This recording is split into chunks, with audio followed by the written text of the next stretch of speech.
স্বাগত ডিবিসি সংবাদে। আপনাদের সাথে আছি আমি জান্নাত সাথী। এবার জানাবো খবরের বিস্তারিত। টানা বৃষ্টি ও ঈদের আগে 2 দিন ছুটি হওয়ায় এবারের ঈদ যাত্রায় ভোগান্তির যে শঙ্কা ছিল তাই সত্যি হয়েছে। ঢাকা উত্তরবঙ্গ মহাসড়কে গাজীপুর ও টাঙ্গাইল অংশে যানজট রয়েছে। বৃহস্পতিবার দুপুরে শিল্প কারখানা ছুটির পর চাপ বেড়েছে। যমুনা সেতু পূর্ব প্রান্তে টাঙ্গাইল মহাসড়কে 35 কিলোমিটার পর্যন্ত যানজট রয়েছে। ঢাকা ময়মনসিংহ মহাসড়কের টঙ্গী থেকে জয়দেবপুর পর্যন্ত 13 কিলোমিটার পথ জুড়ে যানজট রয়েছে। ঢাকা থেকে বেরোনোর পথে বৃষ্টিতে ভোগান্তিতে পড়েছেন যাত্রীরা। বৃহস্পতিবার বেলা বাড়তে থাকার সাথে সাথে রাজধানীর বাস টার্মিনালগুলোতে দ্বিগুণ হয় যাত্রী চাপ। সেই চাপ আজও রয়েছে। হাজারো যাত্রী বাস না পেয়ে পশু বহন করে ফিরে যাওয়া ট্রাক ও পিকআপে যাত্রা করেছেন। এদিকে কমলাপুর ও বিমানবন্দর রেল স্টেশনে যাত্রী চাপ রয়েছে। ট্রেনের ছাদে যাত্রী না ওঠার নির্দেশ থাকলেও বরাবরের মতোই তা মানছেন না যাত্রীরা। আর সদরঘাট লঞ্চ টার্মিনাল থেকে যাত্রী নিয়ে ছেড়ে যাচ্ছে লঞ্চ।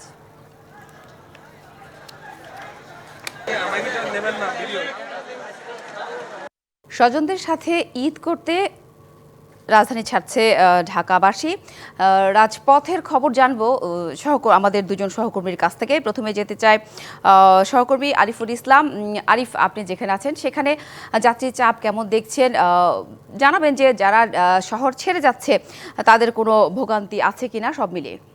সাথে শুরুতেই জানিয়ে রাখতে চাই যে আমি মহাখালী বাস টার্মিনালে আছি। ঠিক এই জায়গাটিতে যাত্রীদের উপচে পড়া ভিড়, তবে যে যানে চড়ে তারা বাড়ি যাবেন সেই যানবাহনের সংখ্যাটা বা কিছুটা সংকট আমি যদি একটু দেখাতে চাই যে ঠিক এই জায়গাটিতে মহাখালী বাস টার্মিনালে শুধু যাত্রী, যেখানে বাস থাকার কথা সেখানে বাস নেই, তবে যাত্রী রয়েছে এবং কি ভোগান্তিতে পড়েছে এই কারণে বললাম, কারণ হচ্ছে তারা ভোর থেকে এখানে অপেক্ষায় আছে তাদের নির্ধারিত যে বাস সেই বাসের জন্য, তবে বাসের দেখা পাচ্ছেন না, কারণ মহাখালী বাস টার্মিনাল পুরোটাই ফাঁকা। এই জন্যই ফাঁকা। আমরা গত 2-1 দিন যে যানজটের তীব্র ভয়াবহ যানজটের যে রাস্তাগুলো বা সড়ক পথের যে যানজটের চিত্র আমরা দেখেছি, সেটার কারণেই বাসগুলো নির্ধারিত সময়ে গন্তব্যে আসতে পারছেন না, গন্তব্যে ফিরতে পারছেন না, সেই বিষয়গুলো কিন্তু রয়েছে। তাই ঘন্টার পর ঘন্টা এইভাবেই তারা অপেক্ষা আছে তাদের বাসের জন্য। এছাড়াও তারা বিকল্প পথ বেছে নেওয়ার জন্য চেষ্টা করছেন, বিশেষ করে যারা কাছাকাছি থাকেন গাজীপুর থেকে ময়মনসিংহ, ভালুকা এই সমস্ত জায়গাতে আমরা দেখেছি যে তারা বিভিন্ন বিকল্প পথ বেছে নিচ্ছে। ছোট ছোট সিএনজি ভাড়া করছেন, কেউ আবার প্রাইভেট ব্যক্তিগত গাড়ি ভাড়া করছেন, প্রাইভেট কার ভাড়া করছেন। যেভাবে যাওয়ার যে সহজ হয় সেই পদ্ধতিটা তারা কিন্তু অবলম্বন করছেন এবং কি দেখছেন, যাতে করে তারপরেও আসলে ঈদের আনন্দ ভাগাভাগি করতে কে না চায়। তাই এই ঈদের আনন্দ প্রিয়জনের সঙ্গে ভাগাভাগি করতে তারা ছুটছেন, সেটা যেভাবেই হোক হাজারো ভোগান্তি মাথায় নিয়ে তারা কিন্তু বাড়ি ফিরবেন। এটাই আসলে শেষ প্রত্যাশা তাদের কাছে, যেহেতু আজকের দিনটাই শেষ এবং কি কালকে ঈদ, সেই ঈদের খুশিটা ভাগাভাগি করতেই এই দুর্ভোগ মাথায় নিয়ে বের হচ্ছেন ঘর থেকে রাজধানীবাসী। তো এই ছিল এখান থেকে সব শেষ। আরিফ, আপনি থাকুন, নিশ্চয় পরবর্তীতে আরো তথ্য জানতে আপনার সঙ্গে যুক্ত হব। ধন্যবাদ। এবার ঢাকা আরিচা মহাসড়কের খবর জানবো সহকর্মী শফি মাহমুদের কাছ থেকে। শফি, গতকালকেও একটা ভোগান্তির চিত্র আমরা দেখেছি, আজকের মহাসড়কের চিত্র কেমন, কোনো ভোগান্তি আছে কিনা জানাবেন। সাথী যেটি বলছিলেন যে এই যে ভোগান্তির চিত্রটি গতকালকে কিন্তু আমরা দেখেছিলাম যে সাভারের নবীনগর চন্দ্রা মহাসড়কের বাইপেল পয়েন্টে, যেহেতু এটি উত্তরবঙ্গগামী যে যাত্রীরা রয়েছেন তাদের একটি প্রধানতম সড়ক, এবং এই সড়কটিতে যেহেতু গত 2 দিন ধরেই ঢাকা টাঙ্গাইল মহাসড়কে তীব্র যানজটের সৃষ্টি হয়েছে, সেই কারণে যেসব পরিবহন ঢাকা থেকে ছেড়ে গেছেন তাদের অনেক পরিবহনই কিন্তু গতকালকে ফিরে আসতে পারেননি। এবং যেহেতু গতকালকেই শিল্পাঞ্চলের সবগুলো কারখানায় ছুটি ঘোষণা করা হয়ে গেছে, তো আমরা সন্ধ্যার পর থেকেই কিন্তু দেখতে পেয়েছিলাম এই বাইপেল পয়েন্টে প্রচণ্ড মানুষের ভিড়, এবং সেই মানুষের তুলনায় কিন্তু পরিবহনের সংকট ছিল চরমে। আমরা মধ্যরাত পর্যন্ত অনেক যাত্রীকেই বসে থাকতে দেখেছি, বিশেষ করে এই পথে যারা যাচ্ছেন টাঙ্গাইল, সিরাজগঞ্জ, জামালপুর সহ বেশ কিছু অঞ্চলের যাত্রীদের কিন্তু আমরা দেখতে পাচ্ছি যে পরিবহন সংকটের কারণে তারা শেষ পর্যন্ত ট্রাকেই কালকে রওনা হয়েছিলেন। অনেকেই কিন্তু আবার যারা আশেপাশের বাসিন্দা তারা বাসায়ও ফিরে গিয়েছিলেন, যারা সকাল থেকে আবার এই বাইপেল পয়েন্টে উপস্থিত হয়েছেন। এবং এই মুহূর্তে যদি একটু দেখাই, এখন পর্যন্ত এই বাইপেল অংশটিতে রয়ে গেছে, তো তাদের ভিতরে বেশিরভাগই চেষ্টা করছেন যে খোলা ট্রাকে করে যাওয়ার জন্য, এবং এইভাবেই কিন্তু তারা তাদের যার যার গন্তব্যে ঈদ করার জন্য জীবনের ঝুঁকি নিয়ে এবং কষ্ট করে তারা ঢাকার যে মহাসড়কের খবর জানাচ্ছিলেন আমাদের সহকর্মী শফি মাহমুদ। আজ শয়তানকে পাথর নিক্ষেপের পর কোরবানির মাধ্যমে শেষ হবে পবিত্র হজের আনুষ্ঠানিকতা। গতকাল মুজদালিফার ময়দানে খোলা আকাশের নিচে রাত কাটিয়েছেন হাজিরা। মুজদালিফা ময়দান থেকে সহকর্মী AR নোমান জানিয়েছেন, ফজরের নামাজ আদায় করে হাজিরা শয়তানকে পাথর নিক্ষেপ করবেন। বৃহস্পতিবার আরাফাত থেকে আসরের নামাজের পর রওনা দিয়ে হাজিরা মুজদালিফায় পৌঁছে মাগরিব ও এশার নামাজ এক আজানের সাথে শেষ করেন।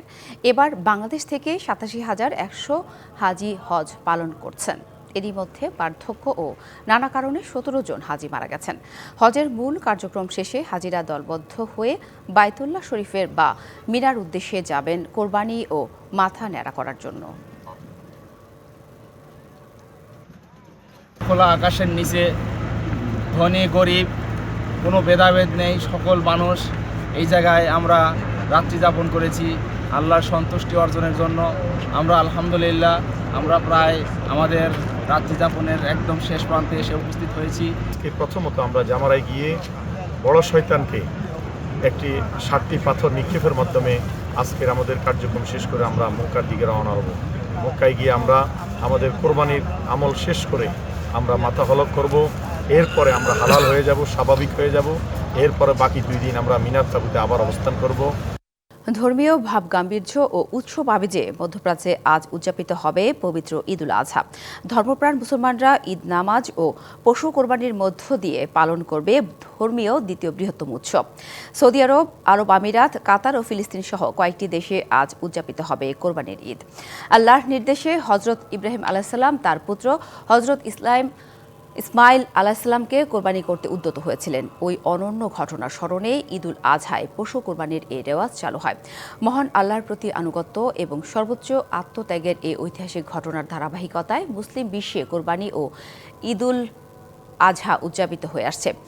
এদিকে পাকিস্তান, ভারতসহ দক্ষিণ এশিয়ার দেশগুলোর কোথাও কোথাও ঈদুল আজহা পালিত হবে শনিবার। সৌদি আরবের সঙ্গে মিল রেখে দেশের কয়েক জেলায় আজ উদযাপিত হচ্ছে পবিত্র ঈদুল আজহা। চাঁদপুরের হাজীগঞ্জ উপজেলা সাদরা দরবার শরীফ সহ জেলার প্রায় 40 গ্রামে আজ উদযাপিত হচ্ছে ঈদ।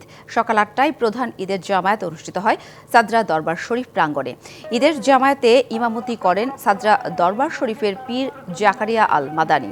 তিনি জানান, শুধুমাত্র সৌদি আরব নয়, কোরআন ও হাদিসের আলোকে পৃথিবীর যে কোনো প্রান্তে চাঁদ দেখার উপর নির্ভর করে রোজা পালন ও ঈদ উদযাপন করেন তারা।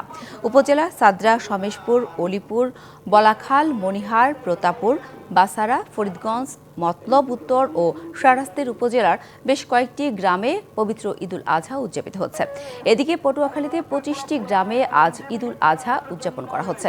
এছাড়া শরীয়তপুর, মাদারীপুর, বরিশালের কয়েকটি এলাকায় উদযাপিত হচ্ছে ঈদ। সৌদি আরবের সঙ্গে মিল রেখে চাঁদপুরের 40টি গ্রামে পবিত্র ঈদুল আজহা উদযাপিত হচ্ছে। এ নিয়ে আরও জানাতে আমাদের সাথে যুক্ত হয়েছেন সহকর্মী নজরুল ইসলাম আতিক। আতিক, ঈদের আয়োজন কেমন দেখছেন? ইতিমধ্যে তো ঈদের নামাজ অনুষ্ঠিত হয়েছে, জানাবেন বিস্তারিত। সাথে মূলত যে 8টায় যে ঈদের জামাতটি অনুষ্ঠিত হওয়ার কথা ছিল, সেই ঈদের জামাতটি কিন্তু এখন অনুষ্ঠিত হচ্ছে। মূলত আমার পিছনেই কিন্তু সেই জামাতটি হচ্ছে এবং এই জামাতে ইমামতি করছেন যে সাদরা দরবার শরীফ রয়েছেন, সেই সাদরা দরবার শরীফের পীর চৌধুরী জাকারিয়া আল মাদানী। মূলত সৌদি আরব সহ মধ্যপ্রাচ্যের বিভিন্ন দেশের সাথে মিল রেখেই কিন্তু তারা এই বিভিন্ন ঈদ এবং রোজা এবং ধর্মীয় যেসব অনুষ্ঠান রয়েছে সেগুলো কিন্তু তারা পালন করে থাকে। মূলত একটু যদি আমি বলি যে আমার পিছনে যে দরবার শরীফটি হয়তো দেখছেন আপনি, যে দরবার শরীফ রয়েছে সেই দরবার শরীফের পীর চৌধুরী মাওলানা ইসহাক চৌধুরী, তিনি কিন্তু 1928 সালে কিন্তু এই প্রথা চালু করেন। মূলত তিনি যে প্রথাটি চালু করেন সেটা হলো যে পৃথিবীর যে কোনো প্রান্তে চাঁদ দেখার উপর ভিত্তি করে পৃথিবীর সকল মুসলমান একত্রে সকল ধর্মীয় উৎসব আনন্দ উপভোগ করবে। সেই প্রেক্ষাপটে কিন্তু এই প্রথা চালু করেন এবং তার পরবর্তী সময় কিন্তু তার যারা সন্তান রয়েছে এবং অনুসারী রয়েছে তারা কিন্তু সেটি বাস্তবায়ন করছেন এবং বর্তমানে বাংলাদেশের বেশ কিছু এলাকায় হচ্ছে তার একই অবস্থা কিন্তু চাঁদপুরের 4টি উপজেলার বেশ কিছু গ্রামে কিন্তু আজকে এই ঈদ উদযাপন। ধন্যবাদ আতিক। ডিবিসি সংবাদে এই ছিল এখনকার মতো। ডিবিসির সঙ্গেই থাকুন।